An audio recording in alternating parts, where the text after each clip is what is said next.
forced her to watch. Her sons screamed as soldiers dragged her forward. Then came the fire. Flames licked the air. The scent of scorched flesh filled the room, and her breasts, symbols of life and motherhood, were consumed before their eyes. But this was only the beginning. The horror had just begun. The world in which this atrocity took place was already on fire. It was the late 15th century, and the kingdom of Wallachia, a landlocked, fiercely contested territory nestled between the Carpathian Mountains and the Danube River, was caught in a deadly cross-current of empires, ambition, and blood vendettas. It was a crucible of warlords, faith, and vengeance, where mercy was a rarity and cruelty a tool of rule. This is the story of Lady Stanka, a noblewoman of remarkable strength and unmatched tragedy. Her name is barely remembered in the annals of power, but her torment and defiance became whispers that echoed for centuries. The tale of what they did to her and how the flames of her suffering sparked ripples of resistance is buried beneath layers of myth, war chronicles, and monastic records obscured by time and trauma. Stanka was born into the house of Craiovesti, one of the most influential families in Wallachia. The Craiovesti were rivals to the increasingly erratic and violent reign of Prince Vlad III, known to history as Vlad Epish, or Vlad the Impaler. Though the man has been immortalized as a proto-Dracula, few fully understand the brutal reality of his rule. His infamous penchant for impalement was not just symbolic terror, it was systemic. He built forests of the dead, leaving thousands of bodies swaying on stakes along the roads of his realm, a grotesque warning to both enemies and subjects. Vlad's wrath was never random. It was precise and absolute. If he suspected treachery, he would exterminate not just the supposed traitor, but every branch of their lineage, every cousin, every child, every servant who once shared their bread. His fear of betrayal bordered on pathological, and it was only deepened by the endless threats from the Ottomans to the south and internal boyar conspiracies at home. Lady Stanka, daughter of a respected boyar family, had married into a rival noble house aligned with the pro-Ottoman faction. Her husband, Mircea, had once been a favorite of the prince, but alliances in Wallachia were as brittle as frost in spring. When Mircea was accused of plotting against Vlad, perhaps falsely, perhaps not, the entire house was marked for eradication. Stanka was arrested alongside her 3 sons, Ion, aged 12, Petru, aged 8, and the youngest, Andrei, only 5 years old. They were brought not to a dungeon but to a feasting hall, stripped of its tapestries and reeking of death. It was here, in the former heart of hospitality, that Vlad had begun conducting his most merciless displays of power. She was made to kneel, her sons beside her, and Vlad himself presided. He said nothing at first.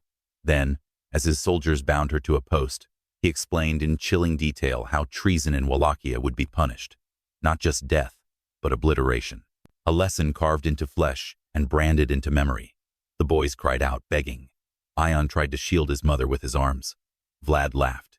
According to one 16th-century monastic chronicle preserved in fragments in a Transylvanian abbey, Stanka's breasts were doused with oil and ignited while her sons were forced to watch, their eyes held open by iron hooks.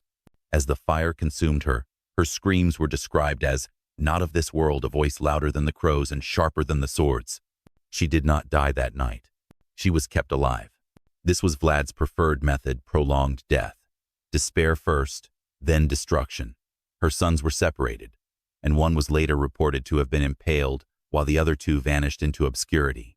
Whether they were executed or sent to Ottoman camps is unknown. But Stanka, she was kept for months. Mutilated, starved, paraded. She became a tool of terror. Yet something strange happened. Amid the horror, she began to be seen by the peasantry and even rival nobles, not as a victim, but as a symbol, a martyr.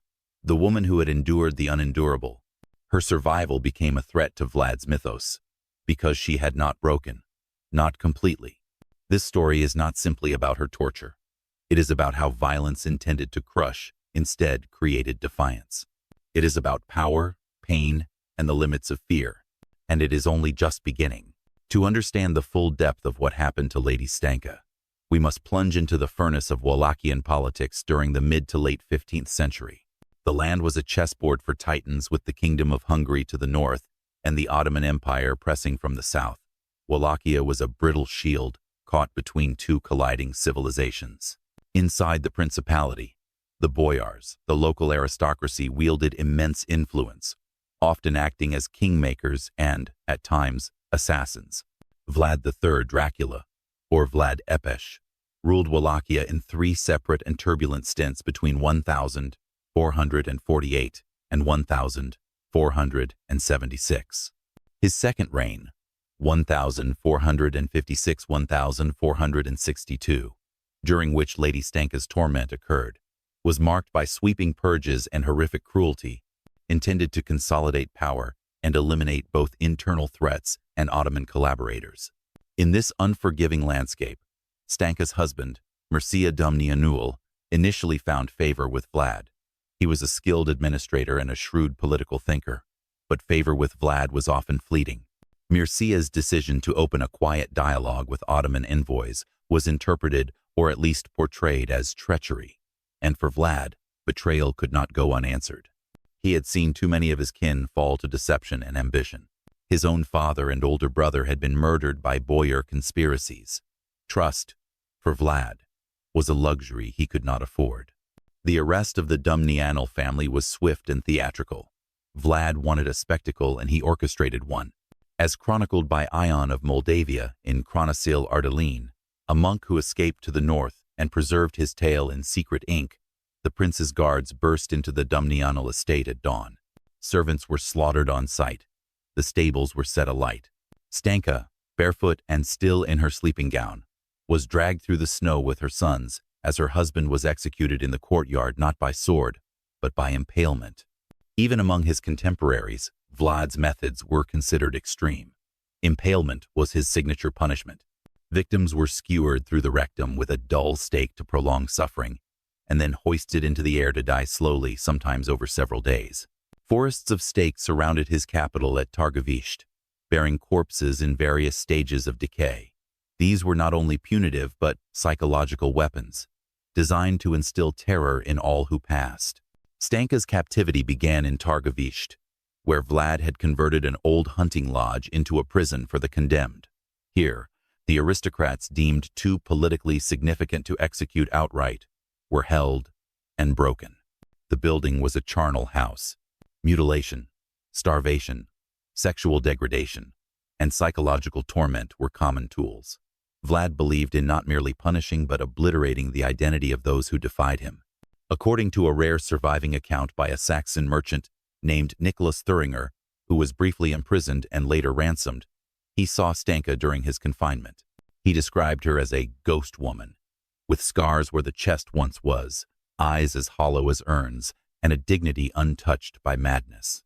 She was kept chained in a room without windows, yet refused to speak a word to her captors, save for the occasional lullaby whispered to no one.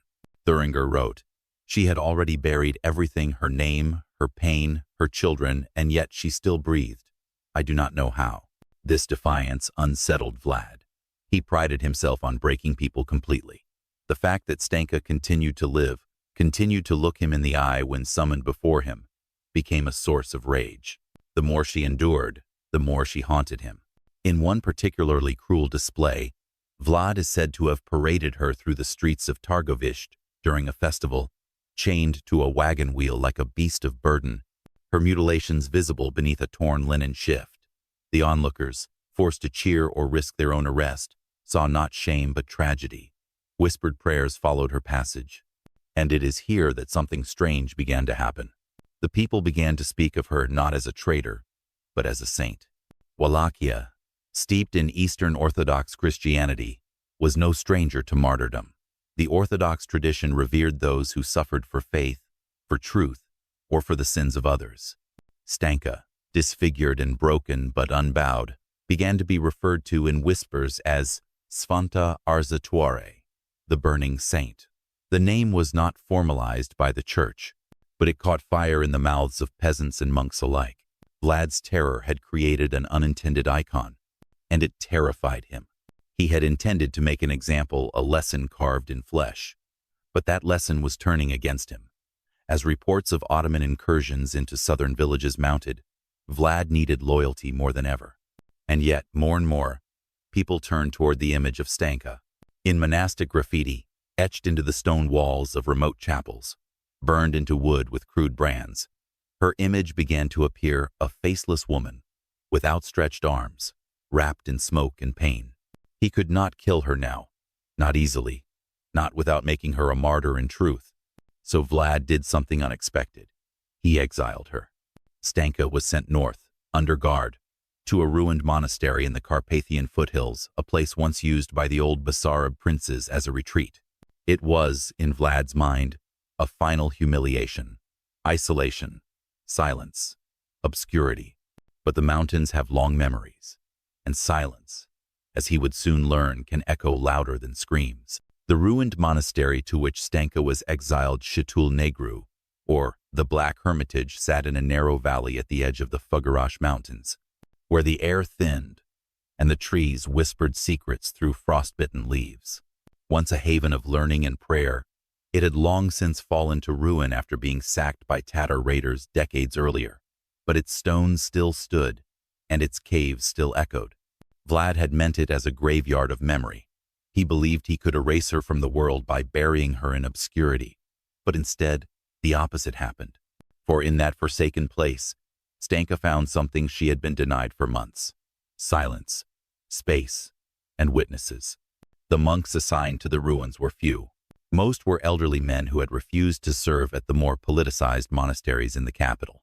But among them were also a few younger, disillusioned souls, and one of them, Father Vasil, would become the key chronicler of Stanka's quiet resurrection. In his preserved scrolls, recovered centuries later beneath floorboards, during restoration efforts, Father Vasil describes her arrival as otherworldly. They brought her here like a broken icon. Her face was pale, her chest wrapped in linen, soaked red and black. Her voice was gone, her hands trembled. Yet her eyes, oh Lord, her eyes were the eyes of a storm that had survived itself. I wept the moment I saw her. Though still guarded, the men who brought her did not linger. Vlad believed she would die within weeks, but she did not. The monks tended her wounds, provided warm broth, gave her a straw bed. She spoke little at first, only when needed, and often only in prayer. But slowly, through the bitter mountain months, her voice returned, not loud, never commanding, but present a whisper that carried. Stanka's recovery became legend among the highland villages. News of the burning saint's survival traveled in baskets of grain, in the whispering breath of shepherds and travelers. It reached small chapels and secret gatherings, where her story, once one of defeat, became one of endurance. Her very presence became a rebuke to tyranny. Vlad had tried to destroy a traitor.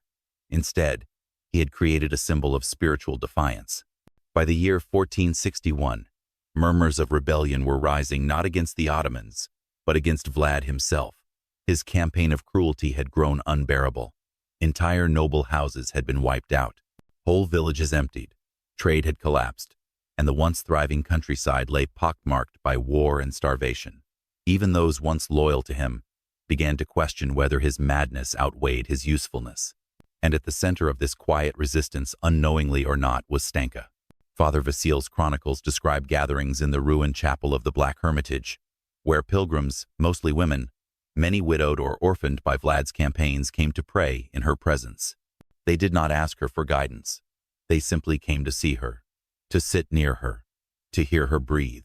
But her very existence inspired action.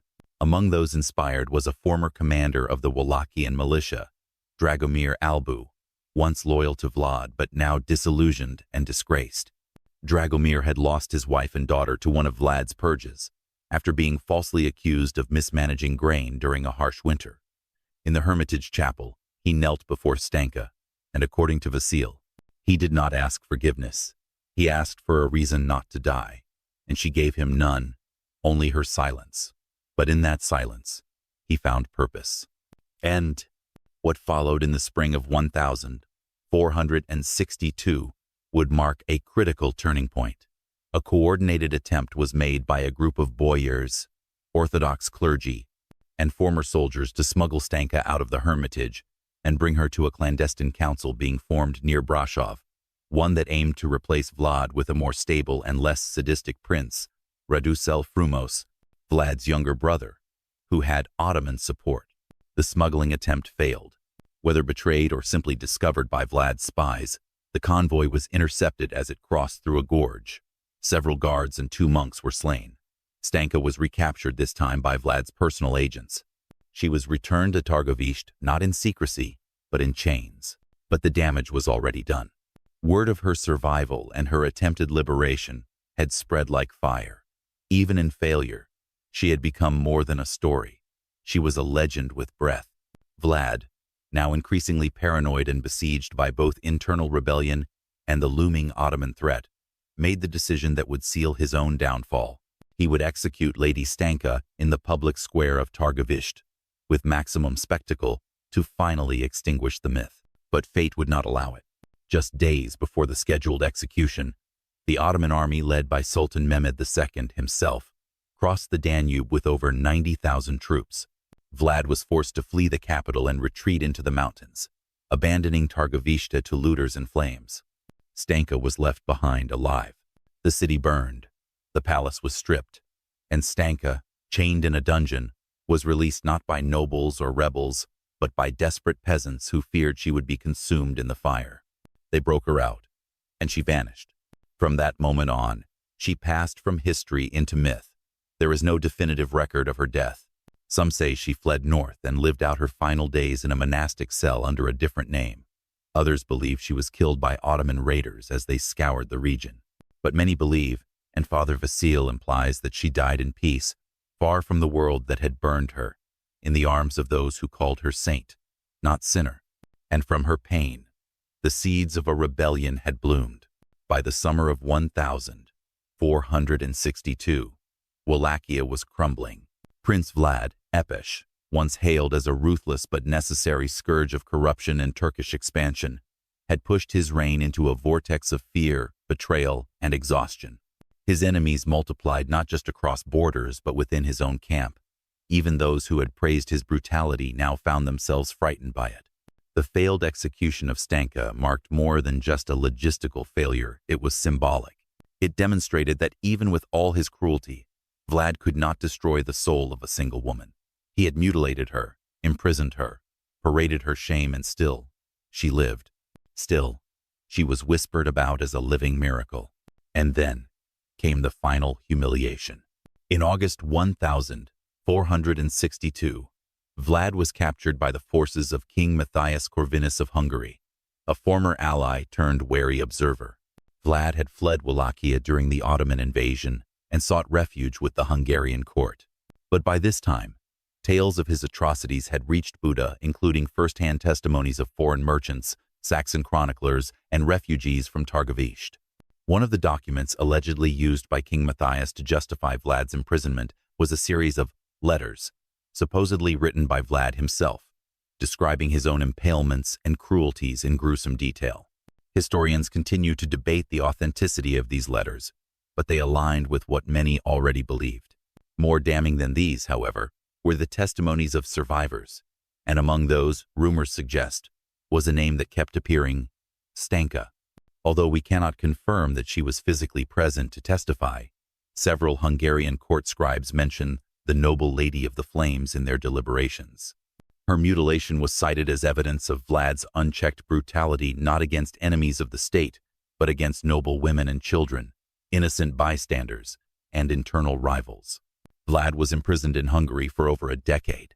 Though he eventually returned to Wallachia in 1476, his power had waned. He was assassinated later that same year, most likely by boyars who had once served him. His severed head was sent to the Ottoman Sultan, a grisly trophy of vengeance and closure. But while Vlad's legacy took root in fear, Stanka's legacy bloomed in silence and in survival. The monastery where she was once exiled, Shitul Negru, became a hidden shrine. Though never officially recognized by the Orthodox Church, pilgrims continued to arrive. They left offerings not to icons of saints, but to a rough carving of a woman wrapped in fire, etched into an old elm tree near the outer wall. Monks called her the one who burned but did not break. In the villages and forests of Wallachia, ballads emerged. Some told of her escape into the mountains, where she healed the sick with nothing but prayers. Others claimed she became a hermit and outlived Vlad by decades. One haunting poem, preserved in the archives of the Romanian Academy, reads, "She bore the flame, and birthed no cry, her children gone, her body torn, but still she breathed beneath the sky, and cursed the tyrant, yet unborn." These stories mattered. They became the narrative alternative to the myth of Dracula. While Vlad was turned into a gothic monster in Western imaginations, a fanged noble feasting on blood inside Wallachia, he became a cautionary tale of a ruler who lost his soul to vengeance. And in contrast, Stanka became a story of resilience, of what it meant to endure without surrendering the self. One of the most compelling accounts of her influence comes from a 17th century Orthodox bishop, Teodosi al-Ramnicului, who wrote that faith has many forms, and not all wear robes. Some saints walk without halos, marked not by miracles, but by pain offered without surrender. Scholars now believe this line refers to Stanka, and it is the earliest clerical document that aligns her with the concept of folk sainthood. And yet, the Church never canonized her. Why? Perhaps because her story was too tied to politics. Canonizing her would mean officially denouncing Vlad, a prince who, despite his cruelty, was still seen by some as a protector against Ottoman conquest. It would mean choosing one narrative over another. So the Church remained silent. But the people did not.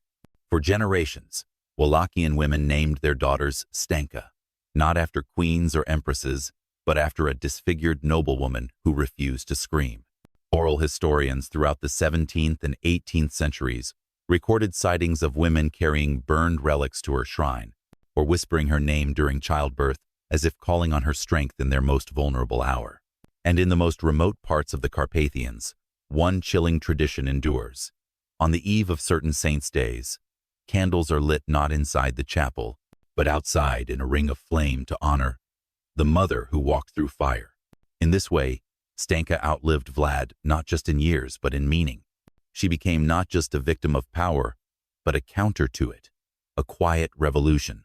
A woman whose suffering, rather than breaking her, became the mortar of myth, the kind that binds generations and challenges tyrants. Who was Lady Stanka before the fire?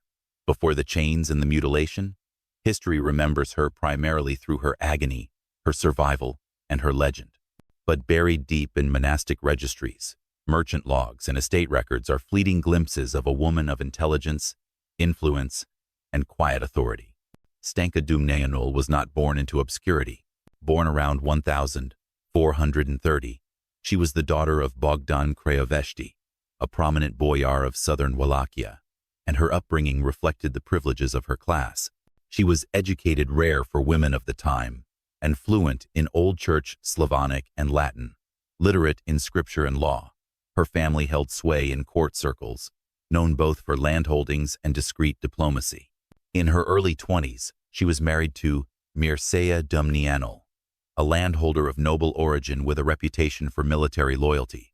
Their union was politically advantageous, binding two powerful factions of the Wallachian elite. They resided in a villa just outside Targoviște, overlooking the Ialomița River. The property records suggest they oversaw hundreds of hectares of farmland, dozens of peasant families, and several churches under patronage. But her influence was not merely domestic. Letters discovered in the Bistrița monastery archives, thought to be in her own hand, show that she was involved in arranging trade guarantees for German merchants and resolving disputes between ecclesiastical authorities. In one letter dated 1458, she intervened on behalf of a village priest wrongfully accused of heresy. She signed it, Stanka, servant of God and mother of mercy. That phrase would become eerily prophetic. The person she was poised, devout, involved, stands in stark contrast to the horrors that awaited her. And perhaps that is why Vlad's fury was so singular. Stanka was not just the wife of a suspected traitor. She was a visible woman, a literate woman, a noble woman with influence. She embodied all the things Vlad feared most in his court individuals, who could challenge his absolute control without ever raising a sword. Her mutilation, therefore, was more than punishment. It was symbolic warfare. In medieval Europe, and especially in Orthodox Wallachia, a woman's virtue and maternal role were sacred. To mutilate a mother's body in front of her sons was an act meant not just to torture, but to annihilate her meaning, to make her unrecognizable to her own legacy. But the plan failed, because her meaning only grew. After Vlad's death, Stanka's story was told in murmurs and symbols. Her name was rarely written outright. But across the Carpathian regions, iconography began to shift subtly in the late 15th century. Several roadside chapels constructed in the Moldavian style feature stained glass images of women in flames surrounded by children not traditional saints, but unnamed mothers, veiled, upright, unbroken. Local traditions called them Maika Fokului, mothers of the flame. Did these represent Stanka directly? Historians are divided, but the timing and placement are compelling. An oral testimony from 18th century anthropologists suggests that women during childbirth or plagues would recite prayers not to St. Catherine or St. Barbara, but to the burned one who watched and did not fall. Some clergy grew uneasy. During the Reformation, as Protestant and Catholic forces vied for influence across Eastern Europe, local Orthodox leaders began quietly suppressing certain folk traditions. Manuscripts that reference Stanka indirectly were burned or altered. One abbot's log from 1597 in Curtea de Argeș even includes this note: "We have removed the images of the fire, woman from the nave. The peasants refuse to let go of her. She is no longer a symbol of suffering. She is defiance, and that is dangerous." But history is stubborn, especially when it speaks in silence. By the 17th century, Stanka's story was resurging. Wallachia was again in turmoil, caught in the turbulent politics of Ottoman oversight, Russian Orthodox influence, and Austro-Hungarian pressure. In this storm of shifting loyalties, folk heroes, especially those associated with endurance against tyranny, gained new traction. Stanka became a symbol of anti-imperial resistance. In rebel poetry, she was transformed from a suffering mother into a protector spirit. A 1673 ballad, collected by a traveling scribe, tells of a woman with burned chest and ghost hands, guiding a group of orphans through a snowstorm, keeping them safe from Ottoman soldiers. In some variants, she turns into a white wolf. In others, she bursts into flame and blinds her enemies. These were not factual retellings. They were remembrances, the emotional truths of a people who had long been ruled by foreign swords and local tyrants. Stanka, the woman who refused to scream, became the guardian of the silenced. Not a warrior, not a queen, but something rarer, a survivor who bore witness. Her story was passed from mother to daughter, whispered at cribsides, echoed in lullabies. "Hush, little one. Close your eyes. The lady walks. She hears your cries. Burned by hate, but healed by grace. She'll find you in the darkest place." That is how she lived on, not in stone monuments or royal decrees, but in memory, in lullabies, in firelight. And for generations of Wallachians, that was more than enough. Centuries passed, and Wallachia evolved, merging into modern-day Romania, caught between empires, revolutions, and the long, creeping shadow of authoritarianism. But even as borders shifted and regimes rose and fell, the story of Lady Stanka, fragmented, buried, yet indelible, never fully disappeared. She remained a ghost on the margins of official history, but a heartbeat within the soul of folk memory. In the 19th century, as Romania experienced a cultural and political awakening during its push for national unity and independence from Ottoman and Habsburg influence, historians began to reevaluate their heroes and villains. Vlad Tepes, long reviled for his cruelty, was reinterpreted by nationalist scholars as a strong man who had defended Romanian identity from foreign domination. This revisionism, however, came at a cost. To elevate Vlad as a symbol of national strength, inconvenient truths were suppressed. His mass executions, his use of impalement as psychological warfare, and especially the stories of internal victims like Stanka were erased or minimized. Official textbooks omitted her entirely. Even modern biographers of Vlad, especially in the late 1800s, painted him as a misunderstood reformer, stern but necessary, a man of order in a land of chaos. And yet, despite the revision, the people remembered. In the Carpathian villages, particularly in the counties of Argeș, Valsia, and Prahova, midwives and herbalists, many of them descendants of families displaced by Vlad's purges, maintained oral traditions about the burned mother. Old women told children, "Don't cry loud, for she did not," when they scraped a knee or lost a pet. Fire rituals during winter solstice festivals included a moment of silence for the woman who burned and rose again. Even as Romania embraced modernity, railroads, and revolutions, Stanka's story quietly adapted. She was no longer just a martyr of Vlad's tyranny, she became a universal symbol of endurance in the face of cruelty. In the aftermath of World War I, local soldiers returning from the front claimed to have seen her in dreams before battle.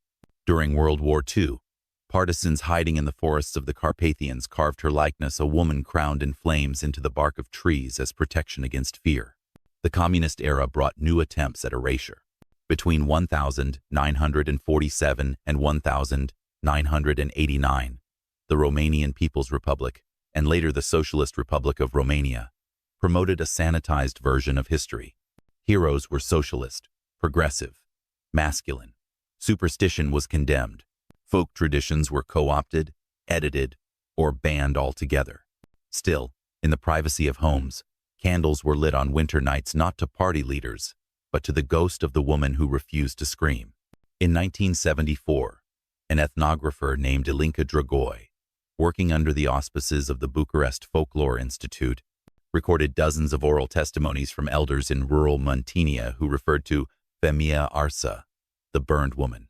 When asked who she was, many could not recall a name, but the details were chillingly consistent. Noble, born, burned before her sons, survived, vanished into the mountains. One villager said, "She was like the deer that escapes the trap but carries the wound forever. And we carry her with us too. For when they take our land, or our tongue, or our bread, we remember her, and we do not scream." Dragoi's report was never published. It was shelved, suppressed, and only rediscovered in 1993, after the fall of Nicolae Ceausescu's regime. But her handwritten notes survive in university archives today, evidence that the memory of Stanka endured even under decades of state censorship. Today, Lady Stanka is not officially recognized as a saint. The Orthodox Church, deeply intertwined with state and nationalist interests over centuries, has never canonized her. But she does not need a formal title. Her sanctity is not institutional, it is intimate. A quiet rebellion passed from hand to hand, like a flame that never goes out. She has inspired poems, stage plays, and even experimental films. In 2007, a Romanian artist unveiled an installation called Matricia de Foc, the Matrix of Fire, which featured a suspended sculpture of a woman's torso made of charred wood and silk, surrounded by whispering speakers repeating fragments of lullabies. The piece was banned from one gallery for being too disturbing, but it went viral in underground circles, a haunting tribute to the woman without a grave. What then is her legacy? It is this: survival can be resistance, enduring without surrendering yourself, your memory, your silence. Your story is sometimes the most powerful act of all. Stanka never led an army. She never wrote a manifesto. She never even spoke publicly of her torment. But she bore it, and she lived. And because she lived, she unsettled a tyrant, inspired a rebellion, and endured across centuries. She reminds us that power is not always loud, that martyrdom does not always wear armor, that sometimes history moves not by the hands of kings but by the breath of those they tried to silence. And so we remember her, not because she screamed, but because she did not. Stanka Dumnianul, the burning saint, the mother who watched. Let her name, at last, be said. If this story moved you, if it made you feel something deeper about the fragility of power, the strength of the unseen, and the courage it takes to simply endure, then carry it forward. Share her name, remember her silence, and ask yourself, what does it mean to survive with your soul intact even when they try to burn it out of you?